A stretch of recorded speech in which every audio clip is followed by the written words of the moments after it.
तो एक कुरियर आया हुआ है। ये मेरे मेंबर नहीं है, ठीक है, लेकिन इन्होंने भेज दिया था कुरियर और बाद में मुझे मेरे व्हाट्सअप नंबर पे, ये वाले नंबर पे मुझे कॉल आया था इनका। मैसेज भी आया था कि मैंने आपको कुछ कुरियर किया हुआ है, आम चलन से कुछ सिक्के मैंने कलेक्ट किए हुए हैं, वो आपको मैंने भेजे हैं। अगर आपको जमता है तो ले लेना, नहीं जमता है तो आप मुझे रिटर्न कर सकते हैं। तो मैंने उनको यही बोला कि भाई कोई भी कॉइन भेजने से पहले एक बार मुझे बता देना कि क्या कॉइन्स आप भेज रहे हैं, या अगर आप मेरे ऑफिस पे आ रहे हैं तो एक बार बता के आइएगा क्या कॉइन्स लेके आ रहे हैं, ठीक है। क्योंकि अच्छा, ये मेंबर नहीं है, ठीक है। अभी इनके कॉइन्स देखूंगा मैं क्या इन्होंने भेजा है। और नॉन मेंबर्स जो होते हैं वो ऑफिस पे आते हैं डायरेक्टली भी, तो कुछ ना कुछ कॉइन्स ही लेके आते हैं, ऐसे मिलने कोई आता नहीं है। जाहिर सी बात है, बिज़नेस करने के हिसाब से ही लोग आते हैं।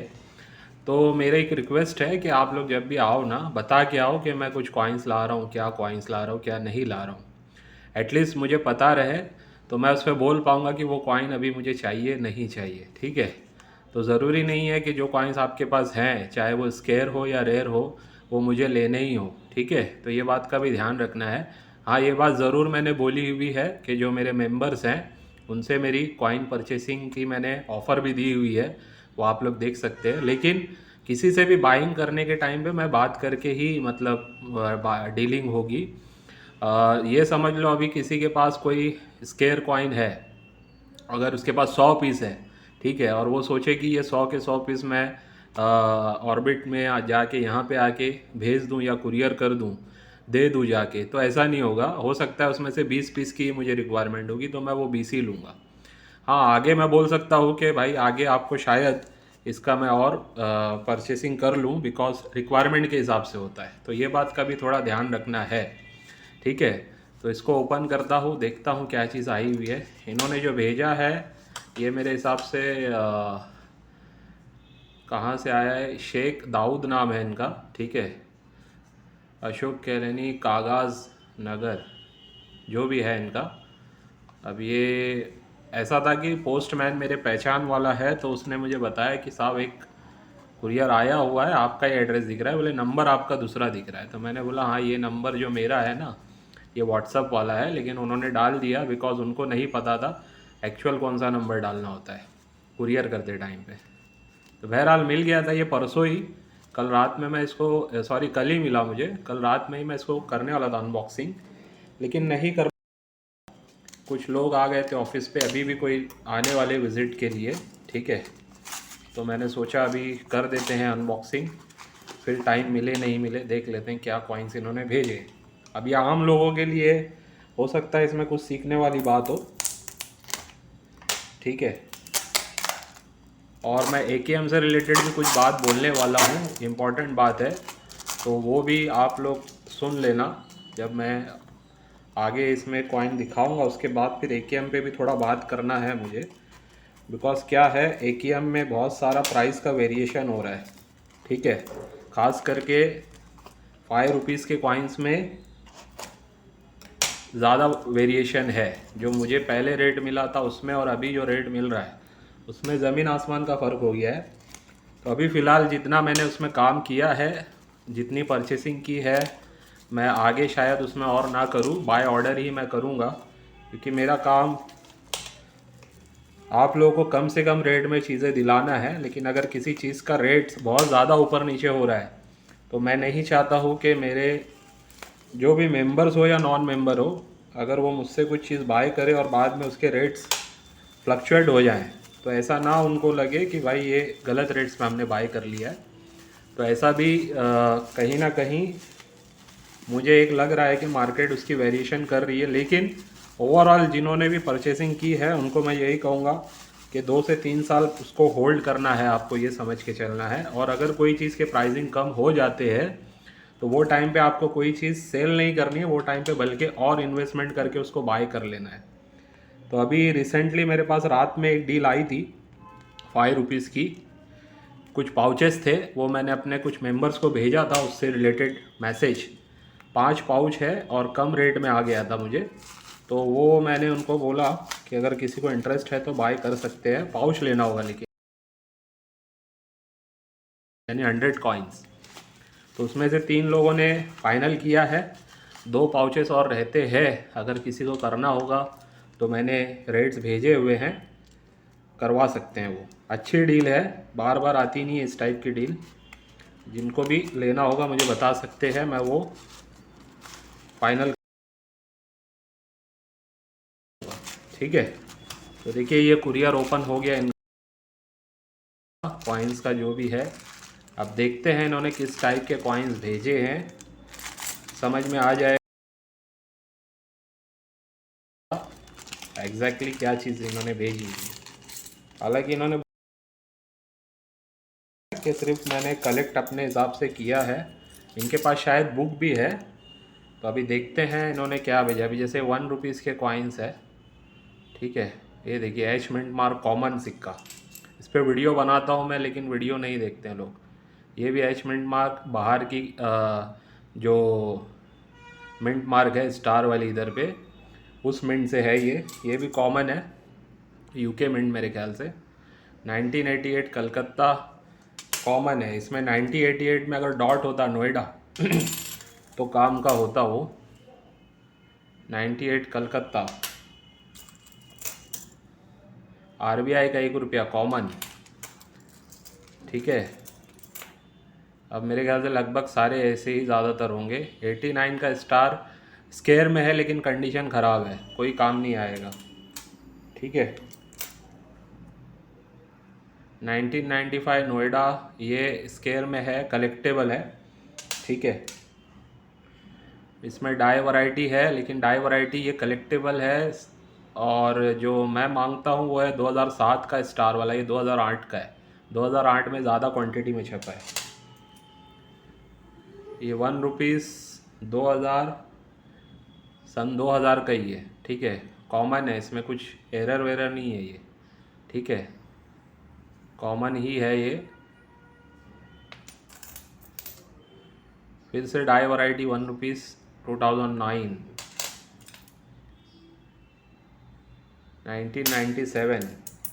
तो आप देख सकते हैं क्या होता है, लोग जब कॉइन्स का कलेक्शन करते हैं ना, इस टाइप का पुराना देख लेते हैं और कलेक्शन करते हैं। तो अब ये उनकी मैं गलती नहीं कहूँगा, लेकिन ऐसा होता है। लोग जो है ना यूट्यूब्स के वीडियो देख के इन्फ्लुएंस हो जाते हैं, सही लोगों का वीडियो नहीं देखते हैं। अब ये 1965 का है, पुराना है, लेकिन इसमें स्केयर या रेयर में नहीं है वो। ठीक है, 1959। ठीक है, यही 1959 का अगर 50 पैसा होता, 50 पैसा, तो रेयर कॉइन में चला जाता। लगभग उसकी कीमत इस कंडीशन में भी 25,000 तक मिल सकती थी। ठीक है, 1998 कॉमन है,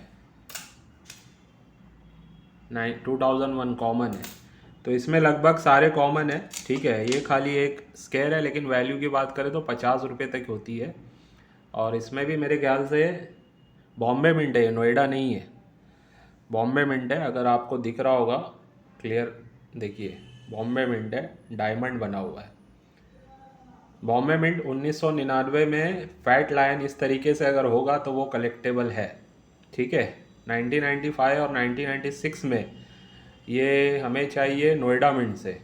ठीक है, और 2004 से हैदराबाद रेयर होता है, 500 से 1500 में बिकता है। और 2004 में कलकत्ता स्केयर होता है, 100-200 में बिकता है। तो ये भी कॉमन ही है सारे। ठीक है, इसमें ये जो स्केयर भी है तो इसकी कंडीशन ख़राब है।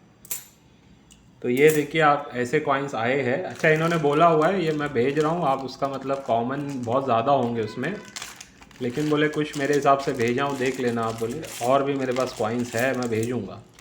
लेकिन चलिए, कुछ ना कुछ सीखने के हिसाब से आप लोगों को मिल रहा है। कॉमन है, कॉमन, ये सब कॉमन सिक्के होते हैं। फ़ोटो देख के नहीं समझना है कि रेयर है। स्मारक सिक्कों में बहुत सारे कॉमन ही है, उसमें भी कलेक्टेबल कम आते हैं। अभी ये 5 रुपीज़ की जो मैंने बताया 2010 और 2009, इसमें मैंने बाद में रिकरेक्शन किया था, वीडियो डाला था, जिसमें मैंने बताया था कि 5 रुपीज़ में जो कलेक्ट करना है, जिसके 1 के नीचे लाइन आएगी, तो वो डाई से कम छपे हुए हैं। यानी जो 10 का 1 लिखा है ना, 1 के नीचे लाइन होगी इस टाइप से, वो वाला 1 अगर मिलता है तो उसको कलेक्ट करना है। ये वाला कॉमन है। इसमें देखिए ये भी कॉमन है। इसकी रिम जो होती है ना सब तरफ से अगर मोटी होगी तो वो कहीं ना कहीं एक म्यूल वैरायटी होती है, लेकिन ये वो नहीं है। ठीक है, ये कॉमन है। 5 रुपीज़, ज़्यादातर कॉमन ही दिख रहे हैं। कंडीशन के हिसाब से कोई काम नहीं आएगा, कंडीशन बड़ी मैटर करती है। ये भी देखिए वैसे ही है, सब कॉमन है। ज़्यादातर लोग इस टाइप का कलेक्शन का, अभी देखिए 2009 में भी जो मैंने बोला हुआ है ये वो वाला नहीं है। उसकी 9 की जो वैरायटी है ना, 9 जो लिखा हुआ होगा ऐसे कर्व में, यानी ऐसे घुमा हुआ नहीं होगा, 9 सीधा सीधा, 9 के जो नीचे की लाइन है वो एकदम सीधी जाएगी, तो वो वाला 9 रहेगा। तो उसको कलेक्ट करना है। 10 में 1 के नीचे लाइन रहेगी, उसको कलेक्ट करना है। ये वीडियो में मैंने साफ साफ बताया था, आप अगर वीडियो देखोगे तो पता चलेगा। मॉस्को मिंट के सब कॉमन है। इस पर बहुत सारे लोग फ्रॉड वीडियो डालते हैं, 1999 का मॉस्को मिंट या 2000 का, बोले इसकी कीमत बहुत ज़्यादा है, तो लोग इस टाइप के वीडियो देख के इन्फ्लुएंस हो जाते हैं। अभी देखिए 1999, ये फैट लायन है, लेकिन अब ये नोएडा दिख रहा है मुझे। ठीक है, ये नोएडा है।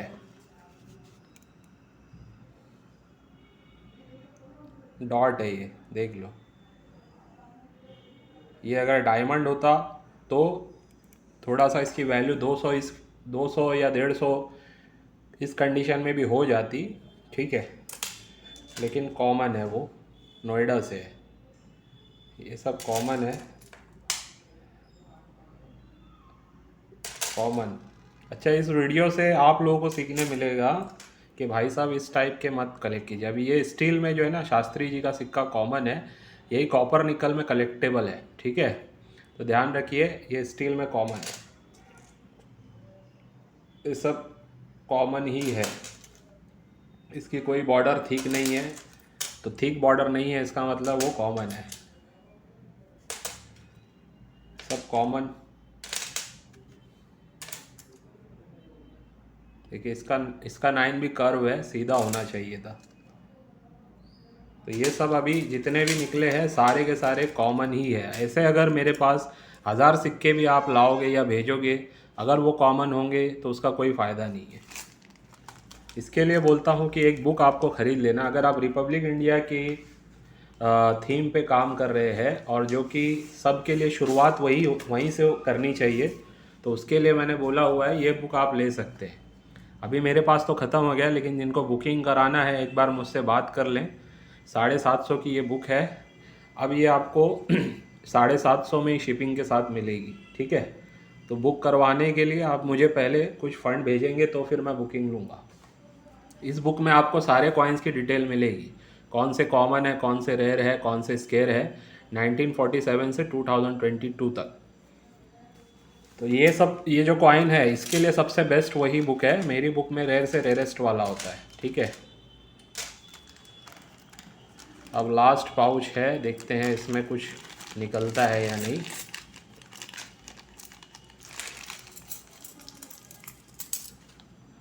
₹2 के ऊपर मेरी सीरीज़ है, उसको देखना चाहिए आपको। जैसे वैसे ही ये ₹5 के ऊपर भी एक पूरी सीरीज़ है, वैसे ही ये जो ₹1 आते हैं इनके ऊपर पूरी सीरीज़ है। यानी कि जितने सिक्के इसमें छपे उसमें सब बताया हूँ मैं। इसमें भी जितने छपे हैं सबका बताया हूँ, इसमें भी जितने छपे हैं एक ही वीडियो में सबका बताया हूँ, ताकि आपको आसानी से समझ में। अभी ये देखिए 2004 में नोएडा से स्केयर है, कलकत्ता से सॉरी नोएडा से रेयर है, कलकत्ता से स्केयर है, नेशनल इंटीग्रेशन वाले ये ₹2। और 1992 का डॉट वाला रेयर है। ठीक है, तो ये कॉमन है। हाँ, इसमें कोई एरर वेरर वाला मिल जाए तो बात अलग है। ये भी कॉमन।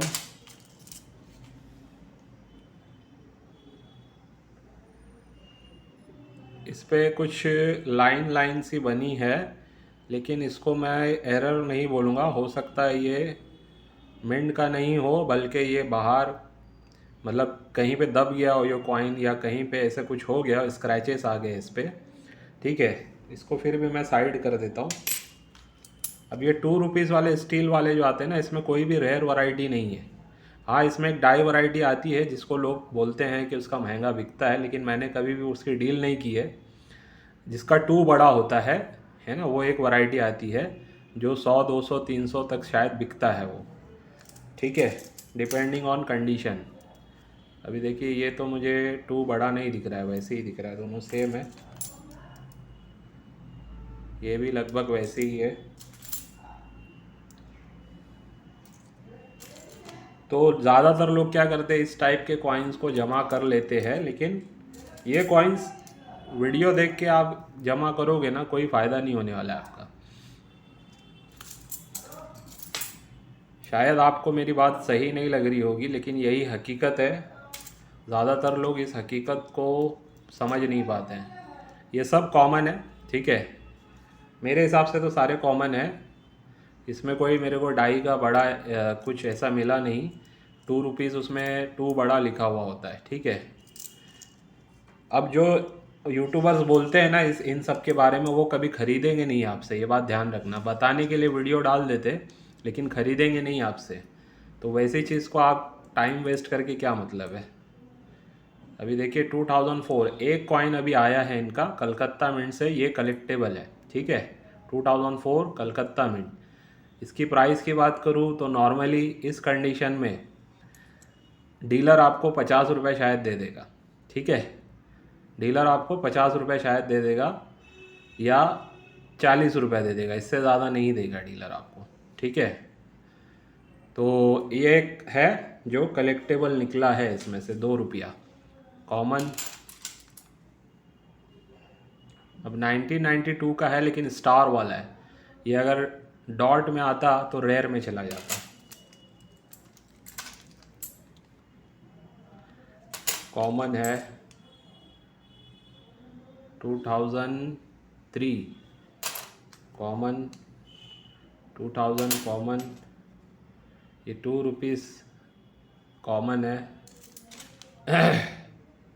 2001 कॉमन। इन सारे सिक्कों में भाई साहब का सिर्फ ये एक सिक्का है जो थोड़ा सा कलेक्टेबल में जाता है। अब इसकी मैं प्राइस बुक से दिखा देता हूँ क्या, सिर्फ और सिर्फ कौन सा कॉइन रेयर में है, स्केयर में है, ये जानने के लिए। और एक एस्टिमेशन ले सकते हो प्राइसिंग का कि क्या एस्टिमेशन है उसका, ठीक है। यूएनसी में अगर कोई चीज़ मिल गई आपको तो वो बुक की जो प्राइस है लगभग वो प्राइस तो मिलनी ही चाहिए। उसका 70-80% ईजीली आपको मिलना ही चाहिए। कोई भी डीलर हो या कोई कलेक्टर होगा तो वो 100% भी देगा उसका, लेकिन अगर यूएनसी में है तो 70-80% आपको उसका मिलना ही चाहिए। तो भाई ये अनबॉक्सिंग थी सिर्फ इसलिए बताने के लिए कि आप लोग भी अगर कोई कॉइन वगैरह लाने वाले हो, भेजने वाले हो, तो सबसे पहली बात लाने का सिस्टम है। सब ऐसे 100 200 500 कॉइन अगर आप ला रहे हो ना तो उसको इकट्ठा करके लाना है। 2 रुपये वाले सब अलग कर लेने हैं, 1 रुपये वाले सब अलग करने हैं, 5 वाले अलग करने हैं। कॉमरमेटिव में जो दिख रहा है आपको स्मारक सिक्के, उसको अलग करना है। और फिर आप लाओगे तो मेरा टाइम भी नहीं जाएगा, आपका भी टाइम ज़्यादा नहीं जाएगा, उसको देखने में आसानी हो जाएगी। वैसे ही जब आप कॉइन भेजते हो तो भी पैकिंग में 2 रुपये अलग करके भेजिए, है ना, 1 रुपया अलग करके भेजिए, ऐसे मिक्स मत भेजिएगा। इससे आसानी होती है, टाइम नहीं होता है भाई। टाइम अगर रहता तो आराम से फुर्सत में देखते, हम चेक करते। तो इसके लिए इन बातों का आपको ख्याल रखना है। और व्हाट्सएप पे 5 सिक्कों की फ़ोटो रख के आपको भेजनी है, एक साथ पूरा चिल्लर ऐसे बिखेर के उसकी फ़ोटो लेके नहीं भेजनी है, कुछ नहीं समझ में आएगा। फ़ोटो तो दिख जाएगी लेकिन इसका मिंट मार्क वगैरह नहीं दिखेगा। मैंने अभी एक एक का आपको दिखाया है ना। तो ये बात ध्यान रखिए, 4 सिक्कों को रखिए, से उसका क्लियर फ़ोटो खींच के भेजना है आपको। तो उससे क्या होता है, क्लियर फ़ोटो से हमें समझ में आ जाता है। और ईयर वाली साइड का भेजना है। रिपब्लिक इंडिया के जितने कॉइन है सिर्फ ईयर वाली साइड का आपको उसका फ़ोटो भेजना है, ये बात ध्यान रखिए। ईयर यानी जहाँ पे सन लिखा होता है, ये वाली साइड का, ठीक है। स्मारक सिक्कों में भी सन कहाँ लिखा होता है, जिस तरफ फ़ोटो होती है उसी तरफ लिखा होता है। तो इसका बैक साइड का नहीं भेजना, अशोक स्तंभ वाला नहीं भेजना, इसका सिर्फ ये वाली साइड का फ़ोटो भेजना है आपको। इसमें ईयर और मिंट मार्क इसी में दिख जाता है फ़ोटो के साथ, ठीक है। तो ये कुछ डिटेलिंग थी, वीडियो लंबी हो गई लेकिन बताना ज़रूरी था। हाँ, अब रह गया थोड़ा सा AKM के बारे में बता दूं। जिनकी जिनकी बुकिंग आ चुकी है, मैंने ले ली है। 2 रुपीज़ में और 10 रुपीज़ में जो प्राइसिंग है उसका मुझे कोई टेंशन नहीं है। लेकिन जो 5 रुपीज़ का जो कॉइन मैंने मतलब जो AKM का 2021 का स्टार्ट किया 240 रुपीज़ में दिया, फिर अभी उसका रेट मैंने 225 रुपीज़ रखा हुआ है, ठीक है। तो उसकी वजह ये बनी कि जब मुझे 240 मैंने दिया वो टाइम पे मुझे मिला था 225 रुपीज़ से, ठीक है। फिर जब मैंने आपको 225 दिया तब मुझे 175 रुपीज़ से मिला, ठीक है। तो ये वजह से मैंने रेट कम किया और आपको ओपनली अभी बता रहा हूँ, मेरे पास सारे ट्रांजेक्शन्स भी है, कोई मतलब बात छुपी हुई नहीं है। हो सकता है वही चीज़ आपको मार्केट में और कम में मिले, लेकिन जो मुझे जितने में मिली मैं आपको बता दिया, उतने में मैं आगे बेचा हूँ, थोड़ा मार्जिन रख के। अब उसका मार्केट काफ़ी वेरिएशन कर रहा है, अब वो उसके पीछे क्या रीज़न है मुझे नहीं पता। हो सकता है वो कॉइन आपको 150 रुपये में मिल जाए, ठीक है। तो इसलिए लास्ट जो मैं अभी उसकी परचेसिंग जितनी भी है उसको फिनिश करके AKM में सिर्फ मैं आपको रिकमेंड करूँगा, अगर लेना है तो पाउचेस में लीजिए, ठीक है। ओपन वाला अगर लोगे तो वेरिएशन काफ़ी मिलेंगे, पाउचेस में थोड़ा सस्ता पड़ जाता है, यानी कि पूरे 100 कॉइन्स, वो ज़्यादा बेस्ट ऑप्शन होता है। चाहे वो 20 रुपीज़ का ले रहे हो आप, चाहे वो 5 रुपीज़ का ले रहे हो। हाँ, 2 रुपीज़ और 10 रुपीज़ का पाउच बहुत महंगा पड़ जाएगा, तो उसमें मैं रिकमेंड नहीं करूँगा। लेकिन 10 रुपीज़ का क्वांटिटी बहुत कम है, तो इस वजह से वो एक सेफ़ इन्वेस्टमेंट है, यानी उसके प्राइस गिरने के ज़्यादा चांसेस नहीं है, और जो 2 रुपीज़ है उसके भी ज़्यादा चांसेस नहीं है। लेकिन वो कॉइन महंगे हैं, मुझे खुद वो कॉइन 470 में अगर मैं 2 रुपीज़ का दे रहा हूँ तो मुझे 410 में मुझे वो मिल रहा है, ठीक है। और फिर शिपिंग विपिंग का सब मिला विला के जो भी हो जाता है, तो उस हिसाब से, और मैं पूरा पाउच में डील करता हूँ तब वो मुझे रेट मिल रहा है। आप लोगों को सिंगल डबल लेने के लिए मैंने 470 रखा है, सिंगल डबल यानी 10 कॉइन ले सकते हैं आप। और इसी तरीके से जो मुझे 10 रुपीज़ का कॉइन मिल रहा है वो 600 से मिल रहा है, ठीक है। जो मैंने अभी तक लिया है वो 600 से लिया, अब जाके उसमें भी मुझे पाउचेस में थोड़ा सा कम प्राइसिंग मिल रही है, लेकिन जो मैंने लिया हुआ है अभी फ़िलहाल उसी पे मैं डील रख रहा हूँ। और जो एक दो पाउच शायद मेरे पास आ जाए 10 रुपीज़ के कम प्राइसिंग में, तो मैं उसका प्राइस थोड़ा और कम करके आप लोगों को दे सकता हूँ, ये ओपनली मैंने बता दिया है, ठीक है। इसमें कोई ढकी छुपी बात नहीं है। मैं नहीं चाहता हूँ कि मेरे जो मेंबर हैं उनको ये लगे कि मैं कॉइन बेच के उनसे इस तरीके से मतलब कमा रहा हूँ, और इस तरीके से मैं ट्रस्ट किसी का नहीं वो करना चाहता। मुझे जो चीज़ मिली मैंने बता दिया, और आगे मैं क्यों हाई प्राइस में बेचा हूँ उसका रीज़न भी बता दिया। हाई प्राइस नहीं है वो, ऑनलाइन में अगर आप चेक करोगे तो वैसी ही प्राइस चल रही है। हाँ, लेकिन ऑफलाइन में अगर किसी डीलर से आपका डायरेक्ट कांटेक्ट हो जाता है ना, तो उस टाइप से अगर आपके उनसे रिलेशन ठीक ठाक है तो आपको प्राइसिंग कम मिल सकती है। लेकिन इसमें भी मार्केट में कुछ ऐसे भी हैं जो आपको उनको ही शायद प्राइस ज़्यादा मिल रहा है तो वो आपको ज़्यादा में दे रहे हैं, या हो सकता ऐसा भी होता है, किसी के साथ भी हो सकता है, मेरे साथ भी हो सकता है, आपके साथ भी हो सकता है। तो डील किसी से भी करना है तो सोच समझ के करिए। कोई भी कॉइन आप मुझसे परचेस करते हैं तो पहले आप लोग भी अपना रेट निकाल लिया करें, ठीक है। हो सकता है मेरे रेट किसी को ज़्यादा लगे, हो सकता है मेरे रेट किसी को सही लगे, हो सकता है किसी को सस्ता भी लगे, लेकिन ऐसा कोई ज़रूरी नहीं है। कोई कॉइन में अगर आपको 100 रुपये में दे रहा हूँ तो हो सकता है आपको वो 70 में भी मिले, हो सकता है वो आपको 200 में भी मिले। तो इसके लिए मैं कहूँगा कोई भी कॉइन की परचेसिंग मुझसे भी अगर आप कर रहे हैं तो एक बार आप उसकी थोड़ा बहुत इन्फॉर्मेशन निकाल लिया करें, ताकि आप लोगों को बाद में ये सोचना ना पड़े कि यार मैंने कहीं गलत तो डील नहीं कर लिया, ठीक है।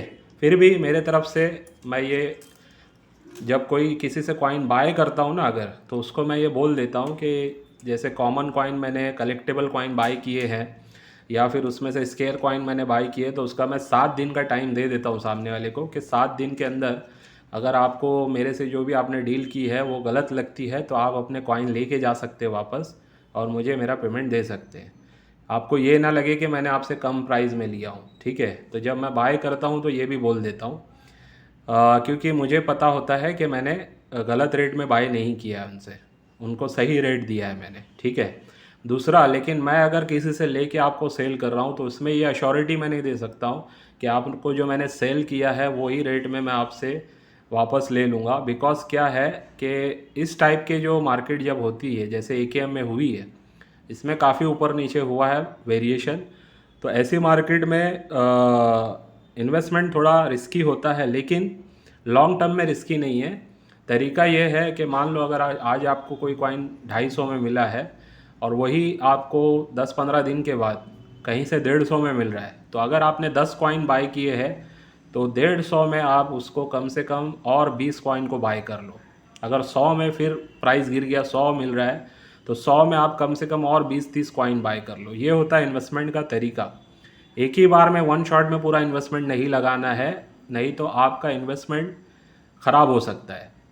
ख़राब यानी कि फिर लॉन्ग टर्म में ज़्यादा आपको रुकना पड़ेगा। लेकिन अगर आप इस स्ट्रैटेजी से करते हैं, कुछ सिक्के आपने ख़रीद लिए एक भाव में, हो सकता है आगे आपको और कम भाव मिले तो उस टाइम में और कुछ सिक्के बाय कर लिए, हो सकता है और थोड़ा कम भाव मिले तब भी और बाय कर लिए। तो जब आप इस तरीके से पार्ट पार्ट में बाय करके रखोगे ना, तो जो 100 वाला सिक्का आपने अगर बाय किया है 100 रुपये में, तो कहीं ना कहीं वो साल भर में 200 तक फिर से जा सकता है, 250 तक फिर से जा सकता है। तो जो 250 में लिया हुआ होगा ना आपका, वो तो लेवल पे आ जाएगा, लेकिन जो 100 में लिए हुए कॉइन्स होंगे या 150 में लिए हुए कॉइन्स होंगे, उस पर आपको 100 रुपये का प्रॉफिट दिखेगा। तो वो टाइम पे आप दोनों कॉइन्स को मर्ज करके एक साथ भी बेच सकते हैं और आपका प्रॉफिट ही होगा। तो ये एक स्ट्रैटेजी है, मैं मेरी तरफ से बता रहा हूँ, टिप्स दे रहा हूँ आपको कि इस तरीके से भी आप, जो लोग इन्वेस्टमेंट करते हैं, इस तरीके से भी ध्यान दे के कर सकते हैं। ठीक है, आज की वीडियो को यहीं पे एंड करता हूँ। ये दिखाना था कि इस टाइप के जो आते हैं कुरियर, थोड़ा सा ध्यान दे के भेजिए। इसमें सिर्फ एक कलेक्टेबल कॉइन निकला है, बाकी जितने भी कॉइन्स हैं कॉमन ही है। जिनका भी कुरियर है भाई बुरा मत मानना, हकीकत यही है। अगर आप ये एग्जीबिशंस वगैरह में लेके जाएंगे तो ऐसे अगर दिखाओगे ना तो कोई देखेगा भी नहीं, ठीक है। तो कभी भी सेट बना के लेके जाना है, मैंने एक वीडियो में बोला भी है, सेट बना के अगर ले जाओगे, मिंट वाइज बनाओगे तो सबसे बेस्ट होता है। यानी कोई भी एक कॉइन है, अगर मिंट का आपने बना दिया है कि 2000, अभी ये 4 का या जो भी है 3 का नोएडा मिंट से है, तो सारे अगर नोएडा मिंट के आपने एक इसमें रख दिए और सामने वाले को बताए भाई ये सारे नोएडा के, तो वो एक ही बार में बोल देगा उसके लिए चाहिए या नहीं चाहिए। अगर उसको चाहिए होंगे तो 10 पीस हो 20 पीस हो, वो चेक कर लेगा एक साथ, फिर आपको उसकी प्राइसिंग दे देगा। तो वो होता है आसान तरीका किसी को कॉइन देने का, दिखाने का, ठीक है। तो ये सब चीज़ों का ख्याल आपको करना है। और जिनकी बुक्स वगैरह रहती है वो आजकल में कुरियर हो जाएगी और आने वाले 3-4 दिन में उनको मिल जाएगी। ठीक है, आज की वीडियो को यहीं पे एंड करता हूँ। बाय।